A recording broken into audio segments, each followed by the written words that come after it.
২০২৩-২৪ অর্থ বছর পর্যন্ত রাজ্য সরকারের মোট ঋণের পরিমাণ ২১,৮৭৮ কোটি ২৬ লক্ষ টাকা।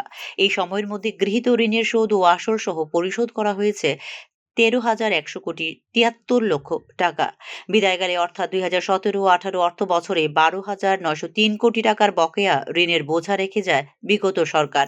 গত ৬ বছরে আর্থিক শৃঙ্খলা বজায় রেখে বিগত বামফ্রন্ট সরকারের রেখে যাওয়া বকেয়া ঋণ পুরোটা পরিশোধ করে আরও ১৯৭ কোটি ৭৩ লক্ষ টাকা ঋণ সুদ আসল হিসেবে পরিশোধ করেছে রাজ্য সরকার। ২০১৮-১৯ অর্থ বছরে বকেয়া আসল ঋণ পরিশোধ করা হয়েছে ৪৯৮ কোটি টাকা। ২০১৮-১৯ থেকে ২০২৩-২৪ অর্থ বছর পর্যন্ত মোট ৪,৬৮০ কোটি টাকা ঋণের আসল পরিশোধ করেছে রাজ্য সরকার। ২০১৭-১৮ থেকে ২০২৩-২৪ অর্থ বছর পর্যন্ত সুদ বাবদ পরিশোধ করা হয়েছে ৮,৪২০ কোটি ৭৩ লক্ষ টাকা।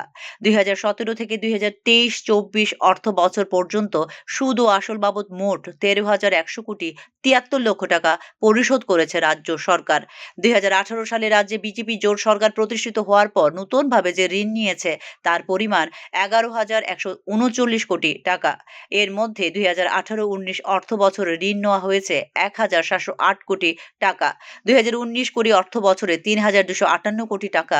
২০২০-২১ অর্থ বছরে ২,৮৪৮ কোটি টাকা। ২০২১-২২ অর্থ বছরে ১,০৪৭ কোটি টাকা। ২০২২-২৩ অর্থ বছরে ৮৭৭ কোটি টাকা এবং ২০২৩-২৪ অর্থ বছরে ঋণ নেওয়া হয়েছে ১,৪০১ কোটি টাকা।